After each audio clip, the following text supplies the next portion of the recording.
When ECW, though, closed and the WWE purchased WCW and ECW, was ever just talk of you coming in? You came in like a year later, but you didn't come in during the ECW, WCW invasion. Like, was there ever talk? Well, there was a lot of talk, and Paulie did come good on it.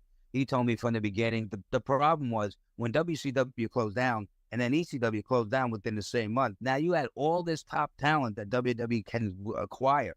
So I'm on the market with guys like all the top guys, the Flairs and all those guys in WCW who didn't have the contract. A bunch of them ended up getting contracts and sitting home for a while. But besides that, the Rob Van Dams, the Tommy Dreamers, in ECW, all these people on the market, all the WCW guys that they can use and keep. I was such a low man on the totem pole. Guys like me weren't being thought of. I got lucky because Paul Heyman, because I also worked in the merchandise office for Paul, me, Tommy Dreamer, Devon. We were selling the merchandise during the week. When I was working at ECW, I had a full-time job. Me, Dreamer, and worked in the office. We used to answer the phones, mail out the shirts to the fans. They never knew they were talking. I was pretty get made up names. He was a fun with it. But the charge takers, the fans didn't even know. I used to push the FBI shirts. Get some. This be a great birthday present. Christmas is coming up. You should buy an FBI shirt. Yeah.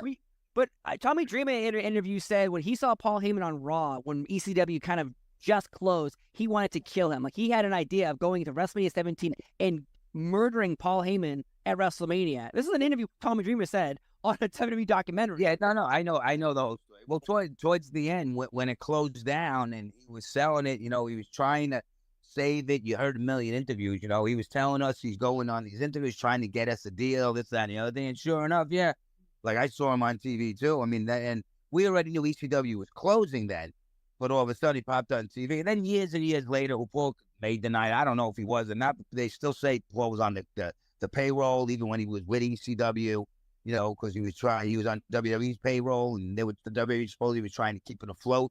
Yes. And they were giving us money and stuff like that. So he obviously had a relationship with Vince McMahon. He has a relationship with Vince McMahon since he was a 13-year-old kid taking pictures at Madison Square Garden.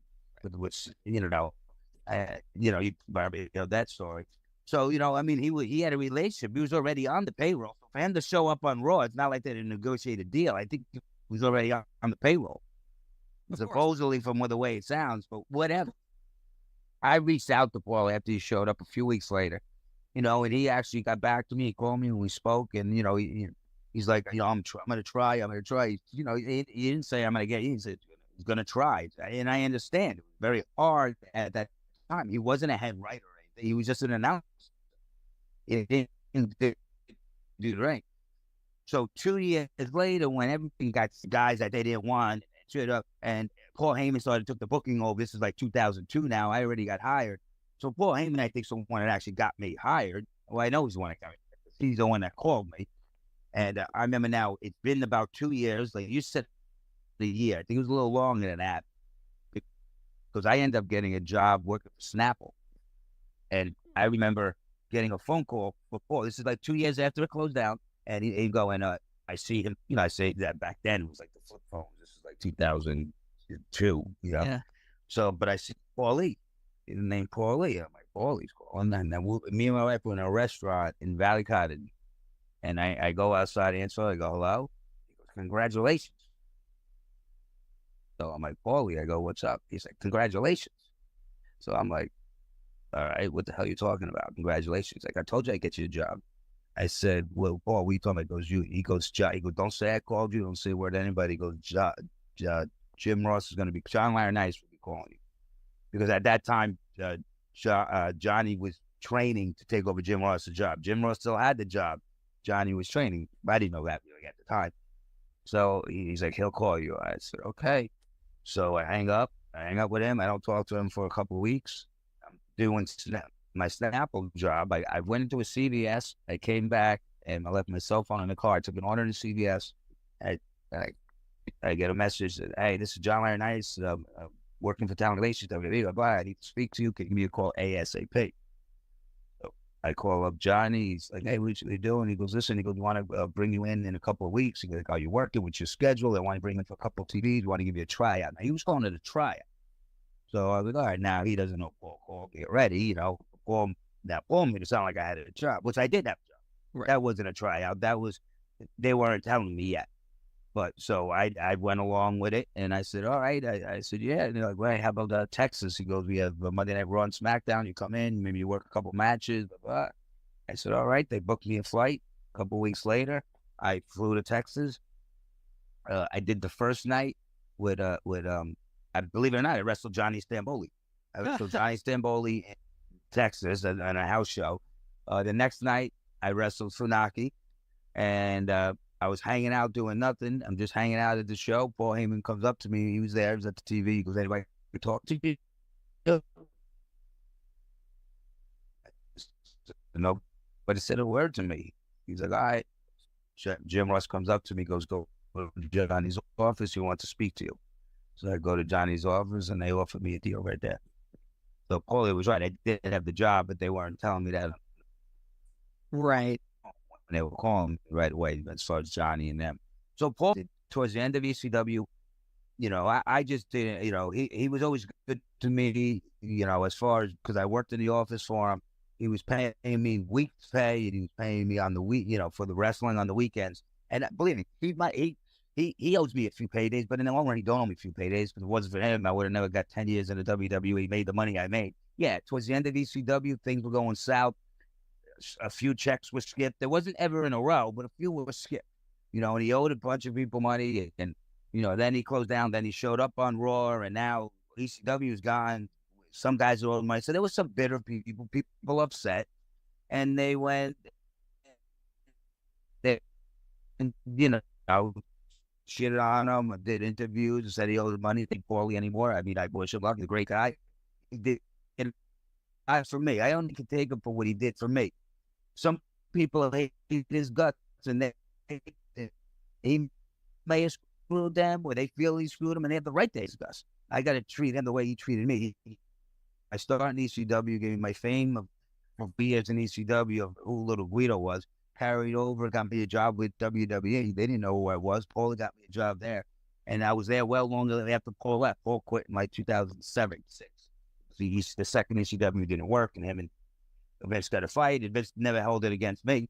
I still stayed there and everything, and I still kept in contact with Paul. So Paul always treated me good. And that's what I take. So your question was that everybody was upset. Yeah. So I was upset too. Of course, I wanted. I was like, what am I gonna do? I got to think. What am I gonna do? So that's what happened. So towards the end, but it worked out for me in the end. Of course. Later I ended up getting a job. If I ended up shitting on him or cursing him out online or telling everybody to listen that he owes me money and stuff, he may not have thought of me. True. Good point. But I didn't do it because of that. I just did my life the way I did it, and it worked out like that. What was I knew going in, and I wasn't into the computer really. Going and doing podcasts and stuff, and better, ain't gonna do anything. It ain't gonna get me any more money. And I just, just too much going on at the time. And everybody that has against him has every right. I know when people take it the wrong way. Everybody has it. You treat Paul Heyman the way he treated you. And I will back you up and respect you with how you feel about him. I will. Yeah. To me, he employed me for many years in ECW, and he helped me get a job with my dream job, which was working for WWE one day. So he got So eventually he got you where you wanted to go, because again, there's a book out there. I won't say the title because I don't want to make people upset. In the back of the book, it shows you every wrestler who worked for ECW and all the money that is actually owed to them. I don't know if that's actually right, but there's some big numbers in there from big talent like a Sabu, a Rob Van Dam, and people like that owed a lot of money. But they never, like you said, they never went out of their way to go, oh, I'm going to crap all over Paul Heyman, because they didn't need to do that. They were fine on their own, but man, I don't know if those numbers what they were, because I don't know what guys are getting paid. I don't know which one you're talking about. He'll be a few grand, but nothing enough. To me, nothing crazy. I don't know what Sabu's contract was like. And like I said, he was paying, he was paying me for the week, and then paying us for the wrestling too. So we was like, it wasn't like you didn't get paid for a month straight. You got paid, then you get paid for a week. or 2 weeks, and then you pay, if you add up the weeks. Not like it went 2 weeks straight. Otherwise, nobody would be able to afford to be on the road and doing all that shit.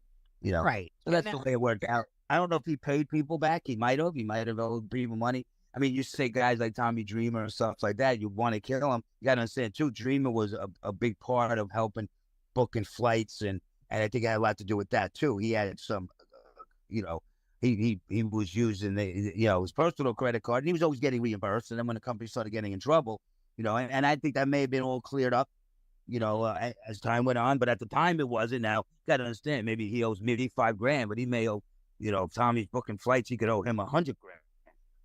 Right. And that's a big difference from me being mad because Paulie owes me $5,000.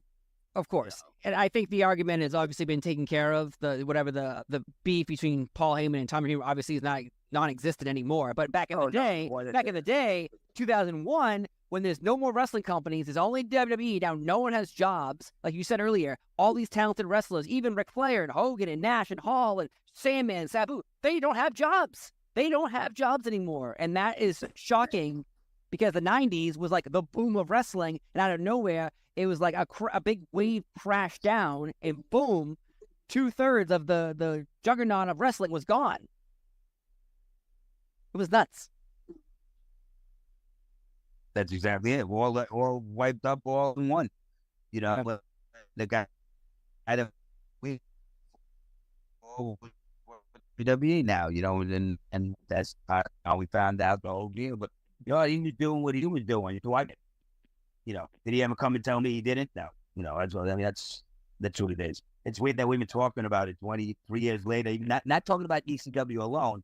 Just talking about to this day, nobody really knows what exactly happened. Of course. And maybe somebody knows, but I don't know exactly what happened. I don't know what the hell happened. I mean, arenas are full. People were coming. People loved W. And next thing you know, we had no money.